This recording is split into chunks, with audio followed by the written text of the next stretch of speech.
Bonjour fidèles téléspectateurs de Bonjour le Faso, merci de nous suivre, merci de nous renouveler votre fidélité.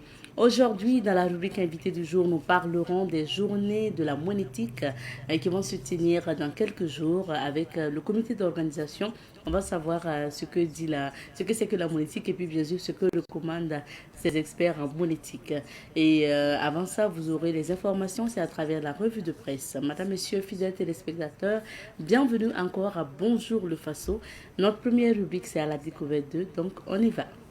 Nous partons à la découverte du pic de Naouri cette semaine et on va poursuivre avec les témoignages. Je le disais en début de semaine, au niveau du pic donc, du Naouri, il y a des promoteurs d'événements qui organisent des événements sportifs notamment pour permettre aux gens donc de justement parcourir ce pic du Naouri là. Parmi eux, il y a bien sûr l'événement qu'on appelle Attitude Naouri et nous sommes approchés donc des promoteurs de ces événements là pour écouter leur avis. Donc on va écouter et puis on revient.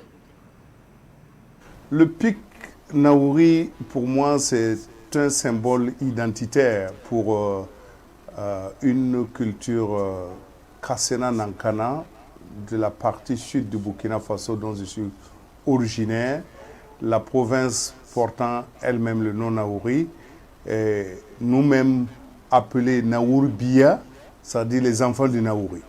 Donc c'est ce symbole-là qui, à un moment donné, a plu à des acteurs, à des décideurs politiques de ce pays, notamment le capitaine Thomas Sankara, qui en a fait un centre d'entraînement commando et qui avait jugé nécessaire de baptiser l'avion présidentiel Pic Naouri. Et je pense que jusqu'à présent, notre Air Force One porte toujours le nom de Pic Naouri et qui, aussi à un moment donné de la vie politique du Burkina Faso, avait attribué le nom médaille du Pic Naouri, de l'étoile d'or du Naouri, à la plus haute distinction honorifique du Burkina Faso, notamment en matière de décoration. Alors, vu tout ce que j'ai cité comme symbolique, nous avions à un moment donné pensé ce qu'on pourrait faire pour encore magnifier cette colline-là, rappeler nos enfances où on partait s'amuser sur ce pic, on partait cueillir des raisins. Et ce que je n'ai pas dit, c'est qu'à un moment donné du climat du Burkina Faso, il y avait des petites traces de neige au sommet de ce pic quand on était enfant, pour dire tout ce que ça représente. Et donc, on a pensé à une compétition sportive. Cela nous a pris près de 12 ans pour voir la forme, pour discuter avec les responsables coutumiers, notamment les convaincre qu'on pouvait en faire un lieu de convergence de la jeunesse du monde entier et surtout travailler à ce que le côté touristique de ce pic-là puisse rester. Et ce pic qui très longtemps a été un patrimoine culturel de la région était devenu un patrimoine militaire et nous avons voulu aussi qu'il soit un patrimoine de la jeunesse du monde entier à travers Altitude Naouri. Nous sommes satisfaits puisque la destination Naouri s'est retrouvée magnifiée et nous avons reçu des personnalités du monde du sport, des acteurs du sport qui ne viendraient jamais au Burkina et à plus forte raison dire qu'ils vont au Naouri. Donc le taux de participation est intéressant. Nous avons commencé avec une centaine d'athlètes. Aujourd'hui, nous avons atteint le pic de 350 athlètes venant des différents continents, de l'Amérique, d'Europe, d'Asie et bien sûr d'Afrique. Et nous sommes contents aussi de l'adhésion des populations locales qui convergent chaque année. C'est presque autant de participants que de visiteurs.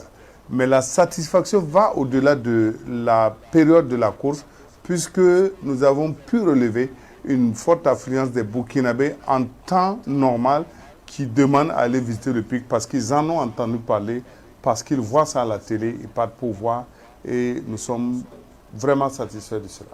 Nous avons des démarches que nous avons entreprises depuis bientôt 4 ans, notamment la création d'un village olympique.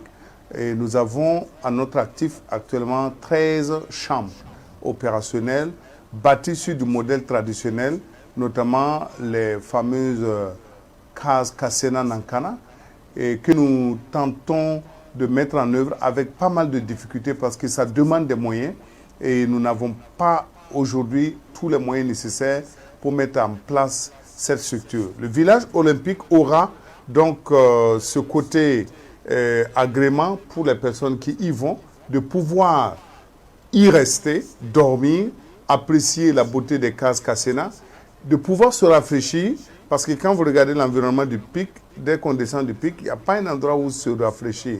Et de créer des petits emplois tout autour, et nous travaillons à cela. Un dernier mot, c'est dire aux Burkinabés qu'il y a des merveilles au Burkina Faso et qu'il faut simplement s'intéresser et avoir la curiosité d'y aller. Vous allez aller à Disney World, vous allez aller dans les grands sites internationaux, le pic Naouri reste unique. À une certaine hauteur du pic, vous avez une fraîcheur que vous n'avez pas au sol et que vous n'avez nulle part. Même sur la muraille de Chine, vous n'avez pas ça. Nous débutons la revue de presse avec l'Express du Faso, le quotidien Bobolais, qui affiche à sa une ce matin: police nationale, l'État va recruter 2000 sous-officiers. Autant le dire, pression foncière, trouver rapidement la bonne solution. Alliance des États du Sahel, le drapeau est arrivé à la mairie de Ouaga. Lutte contre l'esclavage des enfants, il faut intensifier les actions. Angelina Wibra, promotrice de The Golden Tea International, en entrepreneuriat, il faut avoir un bon mindset.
Toujours à la une de aujourd'hui au Faso, mise en œuvre du plan d'action pour la stabilisation et le développement, taux d'exécution physique estimé à 81,9%. Burkina Faso, le tout premier DG de Faso Rail prend fonction. Protection internationale des réfugiés, le SP CONAREF outille l'académie de police de Pabri. News du jour, le régime des limites d'âge pour la retraite. Baba Ama prône l'instauration d'une journée nationale de parenté à plaisanterie. L'attention difficile, difficile chaleur entre le 16 et le 22 avril au Burkina Faso. Coopération Chine-Burkina. On peut lire au niveau maintenant de l'observateur Palga. Coopération Chine-Burkina. Le revoir de la 6e mission médicale. Audition patron US Africom au Sénat américain, Jean-Marie Traoré remonte les bretelles au général Langley. Conseil des ministres, recrutement de 2000 policiers. FSP, 175 milliards récoltés en 2024. Éric Bassolé, nommé DG du CIAO. Aaron Boupenza, la chute mortelle d'une planète intrépide. Convention PDCI RDA, Thiam n'est pas sorti de l'auberge pour autant. Nous passons à présent au journal Le Pays qui affiche à sa une ce matin microfinance au Burkina. Voici la liste des structures habilitées à exercer l'activité. Mise en œuvre du plan d'action pour la stabilisation et le développement en 2024, un taux d'exécution de 81,9% enregistré. Au coin du palais, un vigile condamné pour avoir volé sur son lieu de travail. Exercice du métier de laboratoire et des travaux publics, fin de monopole pour le LNBTP. Conseil des ministres CIAO, Éric Bassolé nommé directeur général. Actu Sport, football, chute mortelle depuis le 11e étage de l'international gabonais Aaron Boupenza. On peut lire toujours à la une du journal Le Pays ce matin, Bourema Warren Saré, artiste photographe, j'ai déjà construit la maquette d'un musée éducatif dédié aux anciens combattants africains. Révélation, vague de chaleur au Burkina, des températures de plus de 40 degrés Celsius annoncées dans certaines localités. On termine par l'hebdomadaire burkinabé, la lettre du Faso. La lettre du Faso qui affiche à sa une ce matin, logement au Burkina, une équation difficile. Transport, la société Rimbo ouvre une gare ultra-moderne. Promotion de la lecture dans la province du Kouritenga. Paris réussi pour la 4e édition du concours Lecteur d'or. On peut lire également la une de ce journal, investigation antiterroriste et lutte contre la criminalité organisée. 123 personnes interpellées au 4e trimestre de l'année 2024. Zone C de Ouaga 2000, Nam Abdou, PDG de Faso Transport, offre une voie bitumée. C'était le dernier titre du journal La Lettre du Faso et c'était bien sûr le dernier titre aussi pour la revue de presse de ce matin. On vous invite à vos kiosques à journaux afin de décortiquer cette actualité. Et pour la suite, on va sillonner dans quelques villes d'affaires pour découvrir les couleurs du temps. En tout cas pour Ouagadougou, il est annoncé une forte chaleur pour ce qui concerne donc cette période, puisqu'on parle du 16 avril au 20 avril. Donc, on va encore rappeler les règles pour notamment contrer cette vague de chaleur-là, ce que dans l'ombre, donc que ce soit dans une maison aérée, ventilée ou encore sous les arbres, d'où la nécessité aussi de planter des arbres, ou sinon en tout cas protégez-vous, portez des vêtements couverts si vous décidez de sortir au soleil, évitez la couleur noire parce que c'est une couleur justement qui qui vous amène plus de chaleur, donc et prenez soin de vous tout simplement pour contrer cette vague de chaleur entre le 16 avril et le 20 avril, ce qui est annoncé aussi par la météo. En attendant, on va voir ce que pour les autres villes d'affaires, ce que la météo nous réserve et puis on revient. Nous recevons pour vous aujourd'hui M. Yves Arnaud Zungrana. Il est membre du comité d'organisation des Journées nationales de la monétique. Bonjour M. Zungrana. Bonjour Madame Nikema. Bienvenue. Merci. Merci d'être sur ce plateau. Alors, il faut dire que cette journée ou ces journées sont portées par notamment le comité monétique national avec d'autres structures, bien sûr, et d'autres partenaires. Déjà, c'est quoi, en fait, le comité monétique national et comment vous êtes organisé? Merci beaucoup de nous donner la parole ce matin. Le comité monétique national, CMN en abrégé, c'est un organe consultatif du GIM UOMOA. Okay. Qui est un organisme sous-régional qui couvre 8 pays de l'UOMOA.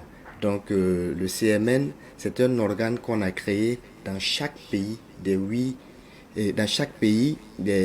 pays membres de l'UOMOA pour gérer la monétique nationale. Donc le CMN, c'est comme un organe qui s'occupe de promouvoir la monétique côté national. Ok. on parle de monétique, mais dites-nous, c'est quoi la monétique justement?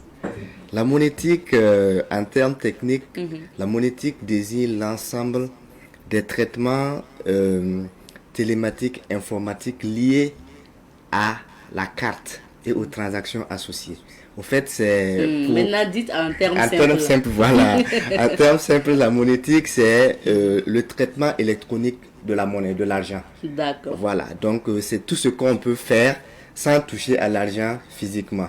Donc tout ce qui est carte bancaire, tout ce qui est transaction, voilà, c'est ça qui regroupe un peu la monétique. D'accord. Maintenant, vous dites que le comité monétique est installé dans chacun des 8 pays donc, de l'UEMOA. Et pour ce qui concerne le Burkina Faso, c'est quoi les grands défis de la monétique au Faso? Les grands défis, la monétique, on peut dire qu'au Burkina, la monétique est encore dans un stade embryonnaire, c'est méconnu beaucoup du public. Ah oui. Donc notre rôle, c'est de faire la promotion, c'est de faire connaître ce que c'est que la monétique. Déjà, au niveau du Burkina, le taux de bancarisation est assez faible, on tourne autour de 22%. Pendant que toujours en Afrique, dans les zones comme le Maroc et tout, on a des taux de bancarisation qui tournent autour de 40%. Donc on a encore du chemin pour vulgariser l'utilisation des moyens de paiement électronique. Pas seulement la carte, mais tout ce qui est moyen de paiement électronique. Notre rôle est de vulgariser l'utilisation et de faire connaître la monétique à l'ensemble de la population. C'est pas réservé à une catégorie de personnes. Voilà, la monétique est accessible à toute personne, mais c'est un domaine jusqu'alors méconnu qu'on est en train de vouloir vulgariser et de promouvoir. Quand vous dites que le taux de bancarisation au Burkina Faso est faible, ça veut dire que peu de personnes amènent leur argent en banque? Exactement, Okay. Ça veut dire qu'il y a beaucoup de personnes n'ont pas de compte bancaire et les gens ont tendance à toujours garder l'argent sur eux ou bien à la maison, et on connaît les risques avec actuellement l'insécurité qui est grandissante.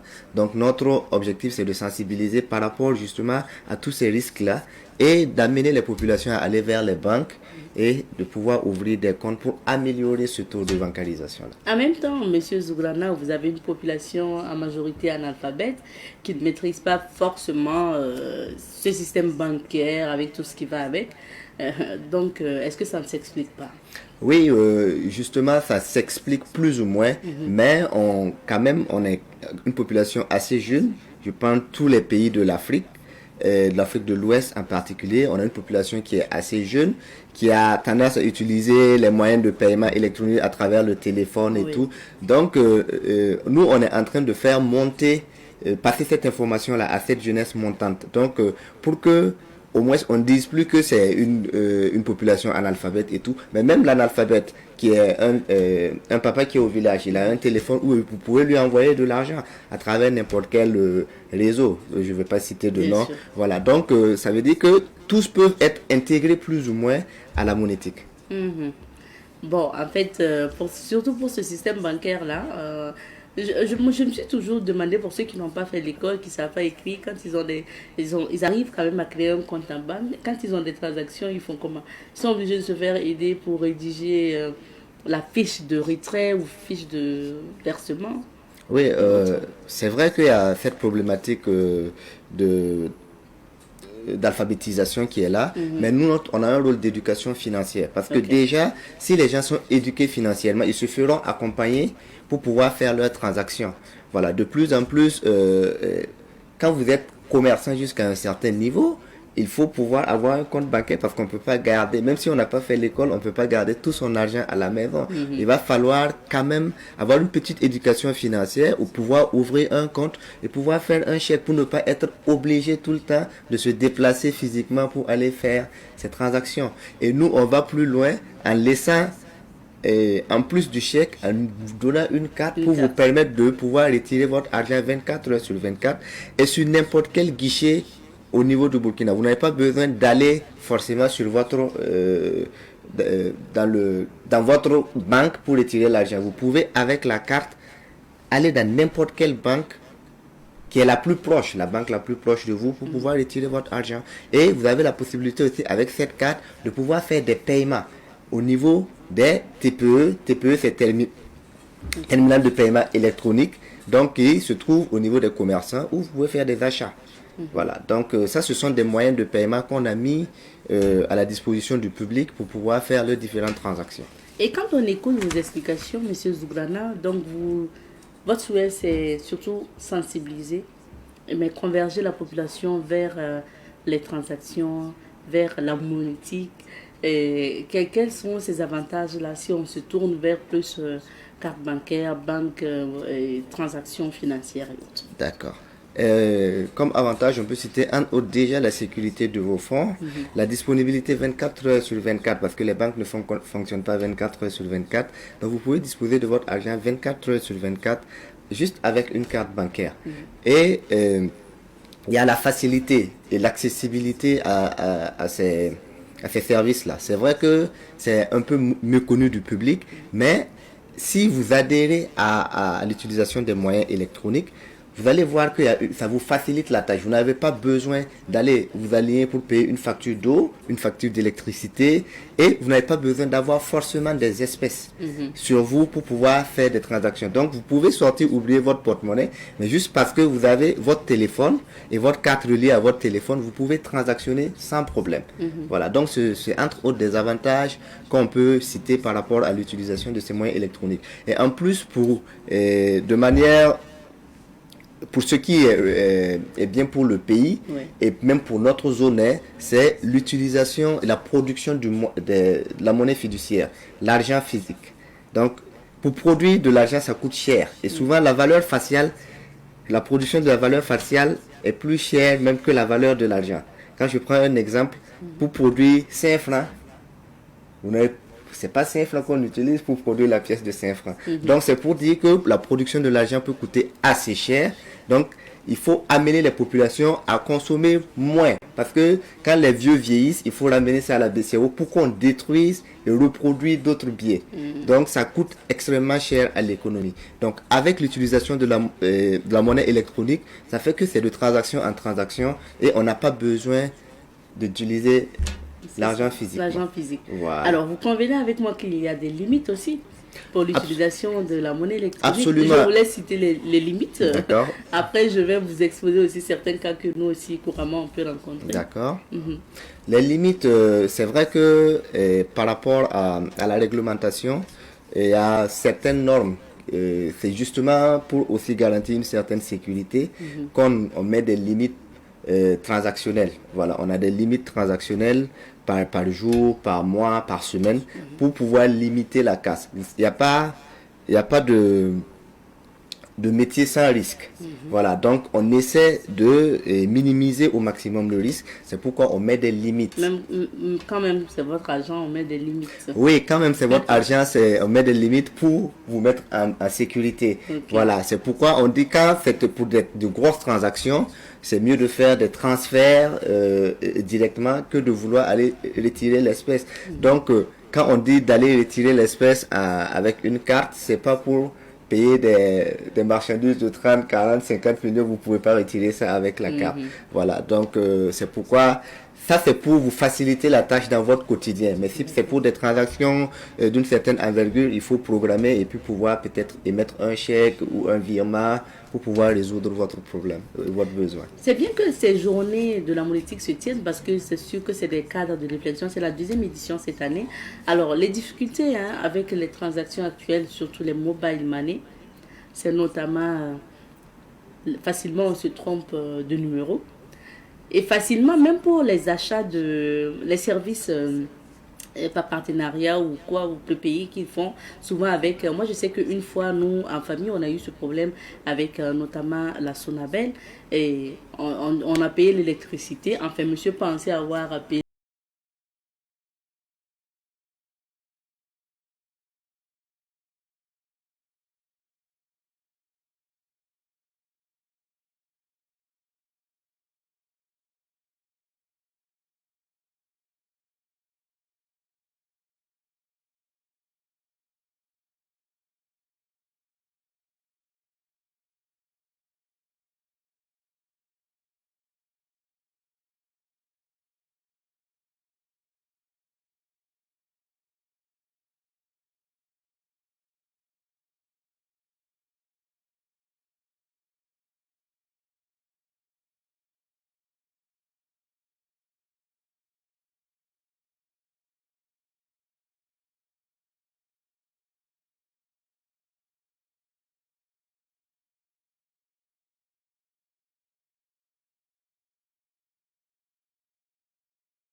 un jour, le réseau ferme alors que mon argent est dans le téléphone. Je fais comment?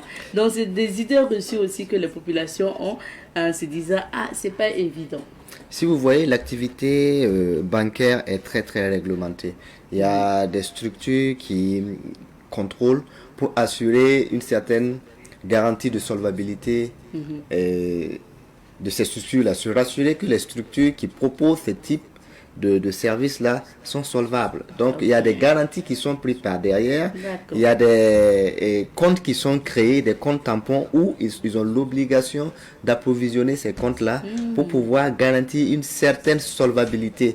Voilà. Au fait, il y a un système par derrière qui réglemente. C'est pas... c'est pas si j'ai perdu. Peut-être qu'on peut rattraper ailleurs et puis vous donner quelque chose. Voilà, c'est bien structuré. C'est bien structuré. Alors, venons-en à ces journées. Oui. Merci pour ces éclairages, en tout cas concernant les inquiétudes liées aux transactions. Les journées nationales de la monétique, il s'agit de quoi exactement?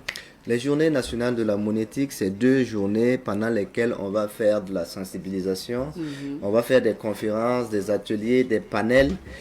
Et on va faire une exposition, ça veut dire que tous nos partenaires, toutes les banques du Burkina seront présentes et ils auront des stands que vous pourrez visiter. Le public pourra visiter ces différents stands-là et poser les différentes questions. Il y aura des flyers qu'on va partager aux participants pour leur donner le maximum d'informations par rapport à ces journées-là, par rapport à la monétique, par rapport à ce qu'on fait et tous les jours. Donc c'est l'occasion pour moi d'inviter l'ensemble du public burkinabé à faire le déplacement. C'est quoi en fait l'importance d'une telle journée pour vous? L'importance des journées nationales, c'est justement, on a parlé déjà de la réticence des populations par rapport à l'utilisation de ces cartes. Donc c'est une occasion pour nous encore de marteler et de passer la bonne information auprès du public par rapport à l'utilisation de ces moyens de paiement. Voilà, c'est un moyen de paiement électronique, c'est un moyen de paiement supplémentaire. La carte bancaire aujourd'hui, c'est un moyen de paiement supplémentaire qu'on donne au public. Et les banques sont là aussi pour accompagner le public par rapport à l'utilisation de ces moyens de paiement-là. C'est vrai que aujourd'hui, on parle de digital. Voilà, on ne se limite plus à la carte, on va au-delà de l'utilisation de la carte. Donc, d'où le thème de notre conférence, qui est l'avenir de la monétique dans un environnement digitalisé. Enjeux et impact. Donc, ça veut dire qu'on a un phénomène qui se développe aujourd'hui qui va impacter forcément les usages des populations. D'accord. Vous avez cité les banques qui seront potentiellement des participants à ces journées-là. Est-ce qu'il y a d'autres profils de participants? Oui, on a principalement, pour les participants principaux, on a les banques, les établissements financiers, les opérateurs de téléphonie mobile, naturellement, les fintech, les IME, les émetteurs de monnaie électronique et autres, et toute la population, que ce soit les commerçants et toute personne qui peut être intéressée par la monétique. On a des étudiants qui seront là parce que la monétique est devenue un programme qui est inséré dans l'éducation au niveau des universités. Donc, il y a des étudiants qui seront là pour venir encore s'imprégner de ce que c'est que la monétique. Et ces journées vont se passer quand et où? Ces journées sont prévues se tenir les 24 et 25 avril au CIAO, au pavillon Kilimandjaro. D'accord. Alors, c'est quand même des activités. Vous avez parlé de panel, vous avez parlé donc de l'exposition de ces banques-là, oui. Vous avez parlé de rencontres également. Et est-ce qu'on peut détailler plus le programme? Vous débutez le 24, est-ce qu'il y a une cérémonie d'ouverture et juste après, qu'est-ce que vous faites après? Oui, le 24, on a la cérémonie d'ouverture et ensuite on a le panel la conférence de presse d'abord, qui va avec des professionnels de la monétique, et des professionnels aguerris de la monétique qui vont échanger sur des thématiques sur la digitalisation. Et ensuite, on aura l'ouverture des stands, de la visite des stands officiels. Et au cours des journées, il y aura d'autres panels qui vont se passer. Donc, ceux qui veulent aller participer à certains panels, ils pourront le faire. Et à la fin, on a un jeu concours. On a un jeu concours qui doit nous permettre de mettre en place une plateforme mutualisée. Voilà. Et on a, après cela, on a la cérémonie de remise de prix officielle. Voilà. Il y a une soirée gala qui est prévue pour le vendredi 25 avril. Vous avez parlé de prix officiel. Prix officiel de quoi? Remise de prix à tous ceux qui nous ont accompagnés et ceux qui œuvrent pour le développement de la monétique aussi bien au Burkina que dans la sous-région. Je pensais qu'il y avait un concours aussi concernant les banques et autres. D'accord, donc autant d'activités. Je ne sais pas, est-ce que dans vos panels communication, vous avez une thématique en lien avec l'arnaque, je ne sais pas, parce que ça aussi c'est une réalité. La sécurité. La sécurité, voilà. Il y a une thématique sur la sécurité. Okay. La cybersécurité. Cybersécurité, voilà, c'est le mot. Parce qu'il y a beaucoup, comme vous l'avez dit, on se rend compte qu'actuellement les cyberattaques sont de plus en plus nombreuses. Donc, il y aura un panel sur la cybersécurité. D'accord. Merci beaucoup, Monsieur Zougrana, d'être passé sur notre plateau. Merci à vous. Et pour finir, quel est votre mot de fin et votre invite à l'endroit des populations? Comme mot de fin, c'est inviter toute la population burkinabé à se déplacer les 24 et 25 avril au niveau de Siao, le pavillon Kilimanjaro, pour participer à ces événements et avoir toutes les informations concernant l'utilisation de la carte bancaire, l'utilisation des moyens électroniques. Merci beaucoup. Merci à vous pour l'information. Merci bien. Je rappelle que M. Yves Arnaud Zougrana est membre du comité d'organisation des Journées nationales de la monétique qui vont se tenir les 24 et 25 avril prochain au CIAO. On va s'arrêter ici pour l'entretien d'aujourd'hui. On marque une petite pause et puis on revient. Et pour revenir sur ce plateau, nous vous invitons à suivre un élément. C'est un entretien que nous avons eu avec le DTN de la Fédération de cyclisme. Entendez par là le directeur technique national de la Fédération donc, de cyclisme.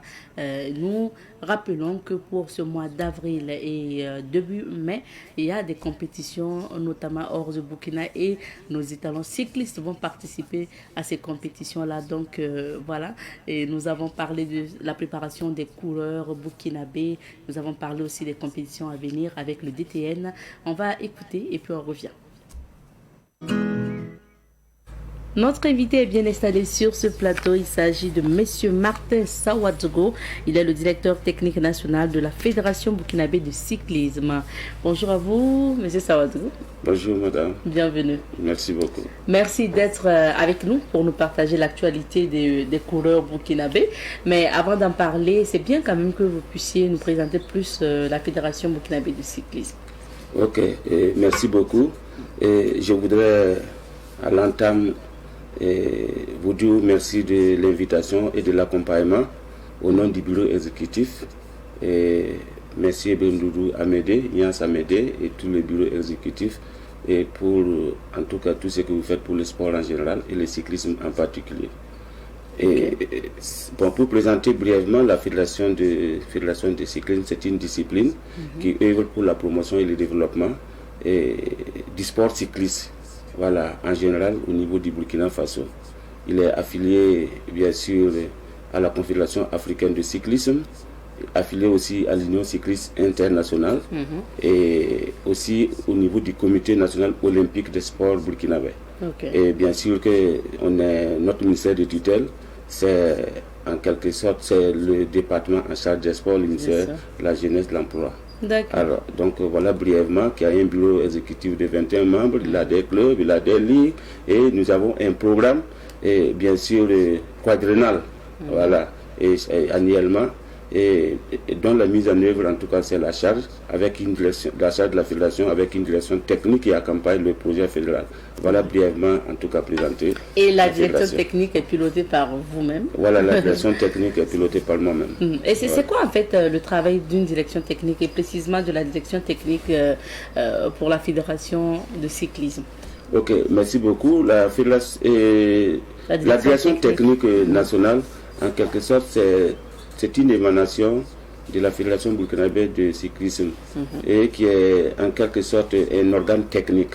Il est purement technique, il est bien sûr qu'il relève du bureau exécutif, le président qui propose, mais nommé par le ministère des Sports parce que c'est une compétence en termes techniques qui s'occupe bien sûr de la politique nationale et en tout cas du développement et de la promotion, qui a des commissions spécialisées, telles que par exemple il y a les entraîneurs qui doivent superviser, avec bien sûr encadrer la sélection des étalons. Il y a la formation bien sûr à tous les niveaux et ensuite il y a le développement du cyclisme féminin. Il y a vraiment pas toute une batterie, essayer d'orienter en tout cas la fédération dans un sens très productif et qui est aussi le relief entre la fédération et le ministère. Donc je peux dire que c'est un manœuvre parce qu'il est au four et au moulin. Parce que là-bas c'est comme la médecine. Parce que là-bas on ne ment pas. Parce que l'entraînement c'est scientifique. On ne ment pas. Donc il faut arriver en tout cas à orienter de façon très très précise et qu'est-ce qu'il faut faire pour réellement développer, qu'est-ce qu'il faut faire pour gagner des performances en tout cas sportives très souhaitées. D'accord. Alors parlons, c'est pas pour comparer, mais très souvent quand on parle des autres sports, on compare avec le football et surtout les fédérations. Est-ce que la fédération burkinabé de cyclisme a les moyens nécessaires pour le développement de cette discipline, au même titre que le football par exemple? Le football est un peu particulier, mais je pense que c'est une discipline aussi comme le football, et à la différence que chaque discipline a sa spécificité. Et nous sommes liés au niveau de l'Union cycliste internationale, qui est chargée du développement dans les 6 continents, comme on le dit, et ensuite le football est lié au niveau de la FIFA. Alors l'accompagnement financier n'est pas le même. Et le ministère en tout cas aussi accompagne toutes les fédérations, le football par exemple, et accompagne aussi le cyclisme aussi comme il peut. Raison pour laquelle chaque année il y a l'arbitrage budgétaire, là où j'essaie en tout cas d'accompagner le cyclisme et au niveau des moyens, je veux dire, au niveau par exemple, comme on appelle des championnats de petites catégories, de grandes catégories, et ensuite il y a le conseil de gestion, il y a la direction technique, le secrétariat, le fonctionnement, comme ils peuvent, compte tenu du contexte. Et ensuite aussi, la fédération aussi a ses entrées, ses sponsors. Et ces sponsors aussi, qui en tout cas qui nous octroient des courses, attention, on ne va pas citer de sponsors. Non, je ne sais pas, mais quand même ça va me dire, je vais citer. Ah oui, ça va seulement ça va. Un exemple, par exemple, vous nous avez donné accompagné avec beaucoup de courses et qui nous a accompagnés en tout cas dans la préparation de nos équipes pour le Tour du Faso, qui est quand même notre objectif global principal de l'année, et ensuite d'autres sponsors que je ne vais pas citer comme vous le dites. Et donc vous voyez que chacun a ses entrées aussi. Et le bureau exécutif aussi, et à travers son président, plus beaucoup de membres, et aussi créer d'autres initiatives à l'intérieur et qui accompagnent aussi, en tout cas, le cyclisme dans son ensemble. Mais pas comme le football, mais on peut dire quand même que comme on appelle, on se suit, mais le football quand même, il est comme une religion au Burkina Faso, donc on ne peut pas le dire, comme le cyclisme, en termes de sportivité bien sûr. C'est pas comme le cyclisme, là où un enfant est toujours avec un vélo, comme dit un de vos confrères, mais dans la sportivité, ce n'est pas évident en termes de financement, c'est pas égal. Mais quand on veut faire le point en fait de la situation du cyclisme au Burkinabé, c'est quoi les grandes difficultés aujourd'hui auxquelles la fédération est confrontée ou les clubs de cyclisme? C'est vrai. La fédération de cyclisme, effectivement, je vous disais tantôt que ce sont les clubs, ce sont les districts, ce sont les ligues, avant que ça arrive au niveau, bien sûr, des étalons. Et le vrai problème, c'est simple, c'est les moyens. Parce que vous voyez, les pièces, ça coûte cher. Pour entretenir, par exemple, un seul cycliste, je sais que ce n'est pas facile. Et les vélos, d'abord, un bon vélo aujourd'hui, ce n'est pas moins de 5 à 6 millions. Et ensuite, il faut, comme on appelle, entretenir ces vélos. Et ensuite, il faut entretenir comme on appelle, les coureurs. Et si vous avez au moins 5 coureurs au niveau des clubs, donc vous faites un peu le ratio et puis vous regardez. Et il y a l'entraîneur qui est là où il faut, comme on appelle, entretenir. Il y a l'entraînement. comment on appelle, les ravitaillements, et pas mal de choses. Donc je peux dire que le vrai souci, c'est tout ça, c'est les moyens. Mais bon, en tout cas, les clubs font ce qu'ils peuvent et pour en tout cas exister et essayer d'animer en tout cas le sport cycliste. Merci bien. Parlons maintenant de ces différentes sorties que vont effectuer notamment les coureurs burkinabés. Alors, les 4 clubs du cyclisme du Burkina doivent participer à des compétitions. Donc, on a par exemple la compétition de cyclisme au Mali, dénommée Grand Prix de l'AES. C'est le 6 avril prochain, non?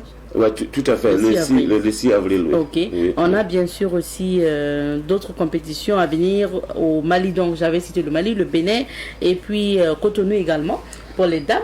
Oui. Comment vous préparez tout ça? Bon, effectivement, le Burkina Faso, après la rentrée sportive et le traitement des licences, etc., il y a une série de compétitions que nous devons y participer. Comme vous venez de le dire, le 6 avril, il y a le Grand Prix au RTM, la radio-télévision du Mali. Et ensuite, là où nous allons participer à cette course-là avec 4 grands clubs. Voilà, comme ce que je disais, par exemple, la SBCL, la JCK, l'USFA et puis Makafa. Il y a déjà une présélection qui est déjà établie. Donc, ça, il n'y a pas de problème à ce niveau-là. Et ensuite, il y a aussi le Tour même du Mali, et qui commence le 13 et qui finit le 20. Voilà, donc là-bas, ça, c'est 6 coureurs, des étalons, qui doivent aussi participer à cette course-là. Et bien sûr, il y a le Bénin. Le Tour du Bénin, c'est du 28 avril au 3 avril, comment on appelle 28 avril au 3 mai. Au 3 mai. Voilà, ça c'est le Bénin, ça c'est le Tour même proprement dit.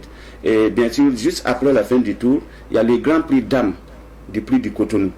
Ça c'est le 3 dans la soirée. Et le 4, ça c'est le Grand Prix aussi du Cotonou.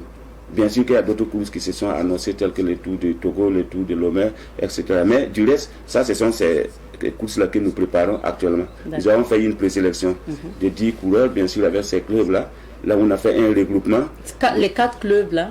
Oui, là, ils s'entraînent beaucoup, mais vraiment, ils s'entraînent avec les étalons. On a essayé de les cadrer parce que quand même, c'est vrai, c'est l'AES et il faut quand même aller défendre les couleurs du Burkina Faso. C'est vrai qu'ils partent en club, mais c'est quand même, il y a l'honneur du pays qui est là. Il faut réellement qu'ils aient une très bonne expression sportive et reflétant en tout cas l'image du Burkina Faso. Donc, en tout cas, la direction technique les assiste. Donc, rappelez-nous, vous avez dit combien de coureurs? Nous avons 10 coureurs. Ok, on peut peut-être les citer. Pas de problème. Nous avons le capitaine Ilboudo Aruna. Voilà, il y a Ramende Moukaïla, il y a Bouddha Wahabou, il y a Yamero Satune, Ilboudo Soumaïla, le Bouddha Rachid, Ilboudo Mohamadi, Bouddha Congo Daouda, et Soulama Babassi. Bon, donc, tous ceux-là, ils vont partir qui sont partis des clubs, bien sûr, dont je venais de citer, et qui vont y participer. Mais à l'intérieur, nous allons sélectionner 6 coureurs. Voilà, 6 coureurs là-bas pour représenter purement les étalons pour le Tour cycliste international du Mali. Du Mali. Oui, tout à fait. D'accord. Parlons maintenant des dames. Est-ce qu'il y a une préparation spécifique pour les dames? Bien sûr, vous savez que les dames nous ont fait honneur en Namibie, je sais que vous avez suivi. Voilà, donc pendant qu'on préparait même le Tour du Faso de 2024, et aussi c'était en préparation, mais c'était un peu dans l'anonymat, mais ils sont déjà en préparation. Vous savez que la préparation d'une compétition, c'est en fait, c'est pas uniquement le regroupement, c'est qu'on appelle mise au vert.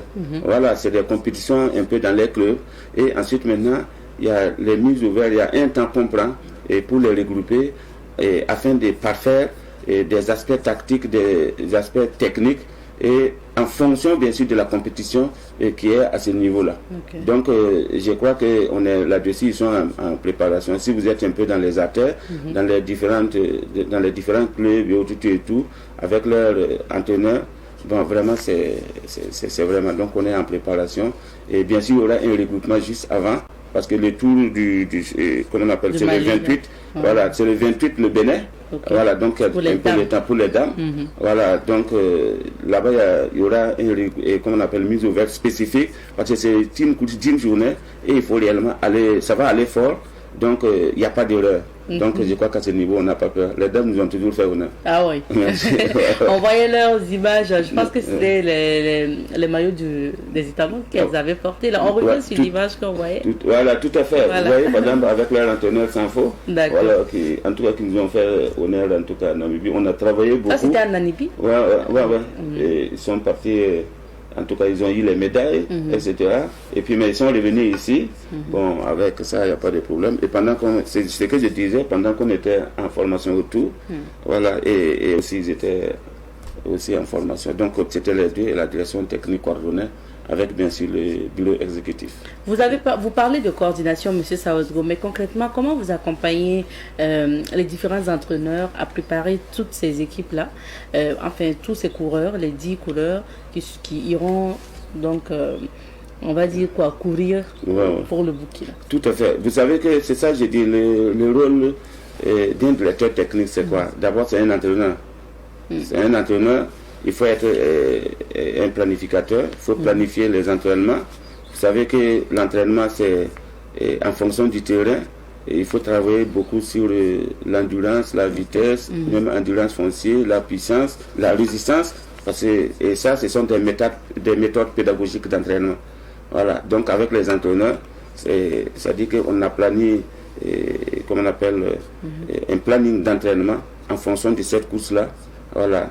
Et travailler sur les intensités en fonction des kilométrages, en fonction des heures. Et vous savez que dans un groupe, par exemple, comme les 10, vous allez voir que le cyclisme, c'est comme le football.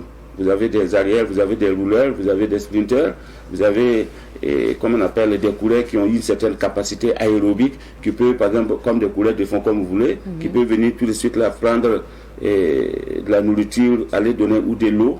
Et le leader, lui, ne vient jamais derrière. C'est lui qui va venir donner et puis aller. Et quand ça, comment on appelle, quand il y a échappé, voilà, chercher des grands rouleurs tout de suite là pour souder et puis y aller. Donc le rôle de l'entraîneur, le rôle de directeur technique, c'est travailler avec les entraîneurs, avoir une certaine sélection, parce que toutes les courses de l'année ont des statistiques. Ils sont notés avec ces coureurs-là. Donc il y a les propositions, comme ce que vous dites ici, quoi, en rédaction là. Et maintenant ils vont proposer, et en fonction, par exemple, de la vision, et de l'enjeu même de la compétition, etc. Donc on discute et le directeur technique doit être à mesure de faire une très bonne analyse, faire des propositions et suivre pour la mise en œuvre et voir est-ce que réellement cet entraînement-là, ça a suivi les consignes, ça n'a pas suivi les consignes, les décès et puis on continue. C'est la même chose que, bien sûr, avec les cyclistes dames et bien sûr les garçons. C'est la même chose aussi quand vous dirigez une formation pour... comme on appelle, soit les cyclistes ou d'autres dirigeants et autres et tout. Mais il est purement technique, il est entraîneur, il est formateur. Voilà. Alors, M. Saodgo, ce que je me demande, des 10 coureurs que vous avez sélectionnés d'abord, est-ce que ce sont ces mêmes coureurs qui vont compétir pour partout, en fait, pour le mois d'avril? Ah oui, bien, c'est une très belle question. C'est, les 10 coureurs, là, il y a ceux-là qui vont courir pour le Grand Prix de l'ORTM. Au Mali. Au Mali. Maintenant, les 6 coureurs qui vont faire le tour du Mali, c'est les mêmes qui vont continuer pour faire le tour du Bénin, parce que ça se suit directement. Voilà, c'est-à-dire qu'ils vont finir le 20, le temps d'arriver ici, le 28 est déjà là, et ils sont déjà en jambes, et nous avons en tout cas opté d'amener les 6 là-bas. Les 6, voilà, ok. Tout à fait. Donc ça veut dire des 10 là, finalement, c'est 6 qui seront retenus. Voilà, c'est pour le tour du Mali. Mais pour les clubs, tout le monde va courir là-bas. Voilà, les 10 vont prendre part au Grand Prix et 6 là qui vont participer au Tour du Mali et revenir ici pour continuer au Tour du Bénin. Voilà. Ok, en tout cas on leur souhaite bonne chance. Merci pour les étalons dames, vous êtes plutôt confiante, non? Parce qu'elles reviennent avec quand même, ils ont remporté au Burundi notamment ces Burundi, prix, tout à fait. Bon, c'est vrai que c'est Namibie qui est toujours dans ma poche, mais Burundi, oui. Burundi parce qu'on a un projet à Namibie là où on devait partir, donc c'est un lapsus. Non, j'ai confiance aux cyclistes de façon générale. Et les étalons dames, j'ai confiance. Bon, c'est vrai que vous êtes là, je ne peux pas beaucoup parler.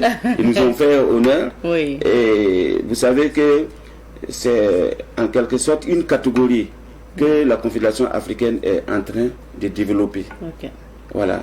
Et même sur le plan mondial, l'Union cycliste internationale qui est chargée bien sûr de superviser le développement du cyclisme dans ces facettes-là est réellement très regardante sur les cyclistes dames. Et la progression de nos cyclistes dames, vraiment, qui a même participé au haut niveau avec Awa Bamoro, au niveau des IO, c'est-à-dire que c'est réellement quelque chose à encourager. Donc, je peux dire que réellement j'ai confiance. Mais j'ai confiance à tous les cyclistes, même hommes, parce que nous avons fait quand même des preuves au niveau des hommes. Nous avons eu des Tours du Faso, nous avons été aux Jeux africains, nous avons eu des médailles, nous avons aussi participé aux Jeux au Japon, à Tokyo. Donc, et ils ont déjà fait leurs preuves. Voilà, donc à féliciter. Les dames qui sont en train de progresser, je pense qu'il y a lieu de les encourager. Il y a lieu en tout cas de faire confiance et essayer de développer cette discipline-là qui n'était pas... C'est vrai qu'ils faisaient la compétition, mais pas à ce niveau-là. Donc j'ai confiance aux dames, mais j'ai eu confiance aussi aux hommes. Voilà. On va souhaiter bonne chance à tout le monde. Et Paul Domon, est-ce qu'il va bien? Il semblerait qu'il est blessé, non? Oui, Paul Domon, il va bien et il était venu en congé. Voilà, après sa blessure, parce qu'effectivement, il n'a pas pu prendre part au Tour du Faso dernier. Et il était venu en congé. Il est reparti, bien sûr, avec son club. Et vous savez que c'est la phase, bien sûr, des transferts. Vous savez, le mois de janvier, février, mars, là, c'est la phase des transferts. Et ensuite aussi. Donc, en tout cas, ça va, il se débrouille avec ses clubs là-bas. Voilà, et sans problème. Ça veut dire quoi? Est-ce qu'il ne va pas revenir courir pour le Burkina? Non, il est burkinabé. Oui. Il est burkinabé, il peut venir courir avec le Burkina à tout temps. Parce que le cyclisme, sa spécificité, c'est au niveau des licences. Il a une licence, bien sûr, d'un club qui est au niveau de Guadeloupe. Et même s'il change de club, la licence est valable du 1er janvier au 31 décembre. Même s'il vient ici, il ne peut pas prendre une licence burkinabé. Mais il peut être autorisé à courir avec la licence, bien sûr, de son club qui est là-bas. Et étant burkinabé, si nous avons, par exemple, une compétition internationale, et nous pouvons en tout cas faire les cours à lui pour qu'il vienne défendre les couleurs du Burkina Faso.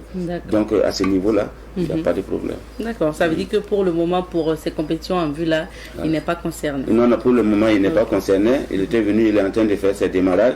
Et les jours où on va, en tout cas, il sera concerné, il sera appelé pour défendre vaillamment les couleurs du Burkina Faso. Monsieur Saoudou, parlons du développement du cyclisme en général, donc au niveau du Burkina. On a un club, je crois, à Tenkodro, qui est basé à Tenkodro pour former notamment les cyclistes hommes et dames. Comment vous appréciez en fait ce centre de formation? J'apprécie très positivement. École de cyclisme, on va dire. Tout à fait. J'apprécie positivement cette section de cyclisme que le ministère a mis en place comme d'autres disciplines, le football, la lutte, etc. Il y a cette discipline. Et ils ont créé une discipline cycliste au niveau, comment on appelle, de Tenkodro. Ces pensionnaires-là, je peux dire que je suis quand même un acteur actif parce que j'étais là à l'implantation. J'ai eu à donner des formations au niveau des encadreurs. Et ensuite, il y a le secrétariat technique de la relève du ministère des Sports qui, en tout cas, sollicite les directeurs techniques là et pour accompagner ces projets de la relève là et qui font du très beau travail et des résultats aussi qui sont réellement très probants. Et si on ne peut pas réellement développer une discipline, aller à un très haut niveau sans la relève. Et là, le projet du ministère des Sports a été très bien accueilli. Et en prenant, je vais parler uniquement du cyclisme, en prenant par exemple les pensionnaires qui sont au niveau de Tenkodro, je les ai suivis pendant les 3-4 ans. Il y a eu une très grande évolution. Ils ont commencé par des vélos VTT, le ministère les accompagnait à travers le fonds par des vélos de course. Nous avons eu à compétir même entre eux. C'était réellement très très intéressant. Et au-delà de ça, le ministère, à travers le secrétariat technique de la relève, a organisé des jeux nationaux accompagnés par le département, l'autorité, et à Bobo du Lasso, qui a été très très productif. Et quand vous arrivez réellement, c'est un projet qui est vraiment très très bien. Il faut éviter les générations spontanées. Aujourd'hui, sans la relève, là, on ne peut pas progresser, même à tous les niveaux. Donc même quand on parle au niveau de nos clubs, c'est vrai que dans le programme d'activité de nos clubs, il y a eu ça, qui s'est joint même aux pensionnaires de Tenkodro et pour faire les compétitions, mais ça a été très intéressant. Donc je peux dire que j'apprécie très positivement ces projets-là et je crois que ces projets vont continuer et pour le bonheur en tout cas du cyclisme. Est-ce que vous espérez que des cyclistes, des coureurs de renom sortent de cette école de cyclisme? Ah oui, ça a déjà commencé avec les Latif et autres tours. Parce qu'il y a des coureurs qui sont déjà cadets, voilà, de 15, 14 ans, et 15, 16 ans, ils ont participé un peu au championnat national ici. Et les clubs sont un peu aux aguets. Et je pense que et même les dames, ouais, les dames, il y a beaucoup de dames qui sont vraiment très bien, qui ont fait leur preuve. Et je crois que, en tout cas, on va avoir de très bons produits au niveau de cette école-là. D'accord, merci beaucoup. On revient sur notamment ces dernières sorties-là des coureurs burkinabés pour finir l'entretien. Vous avez dit, vous êtes dans les préparatifs. Vous bougez quand pour le Mali? En principe, c'est autour du 2 ou plus tard le 3. Ok. Voilà. Donc pour le Mali, sans problème, puisque la compétition commence le 6 d'abord pour le Grand Prix. Donc déjà le 5, il y a des réunions techniques. Voilà. Et après, c'est le 13 là. Donc là, les gens, s'ils auront en tout cas le temps de récupérer, voilà, de s'acclimater, comme on l'a dit, voilà, prendre le pouls et souhaiter en tout cas faire de très bons résultats. De très bons résultats. Merci beaucoup. Quel est votre mot de fin aussi à l'endroit donc de ces coureurs qui seront au Mali? Non, non, pour moi, hein, quand on parle en compétition, c'est pour gagner. C'est ça. Ça, c'est le mot pour les coureurs et autres tours. Moi, je pense que c'est pour gagner, c'est souhaiter en tout cas faire des résultats, que chacun donne le meilleur de lui-même et faire une très belle expression, en tout cas, de compétition. Et bien sûr, espérer avoir des trophées, ça c'est mon souhait. Maintenant, c'est vraiment vous dire merci pour l'accueil et ensuite les échanges frustrés que nous avons eus. Et vous remercier encore pour l'accompagnement et pour ce que vous faites. Et la course, on espère que la course viendra avec l'âge et tout, en tout cas les dynamiques, tous les barrières, tout le monde. Et pour cette compétition que nous, en tout cas qui fait du bien sûr à la fédération et beaucoup de choses. Et enfin, la paix et l'unité au Burkina Faso. Amen. Merci beaucoup, Monsieur Sawadoué. Restez avec nous. Je rappelle que Monsieur Martin Sawadoué est le directeur technique national de la Fédération burkinabé de cyclisme. Alors, notre entretien est terminé, donc on s'arrête ici pour aujourd'hui.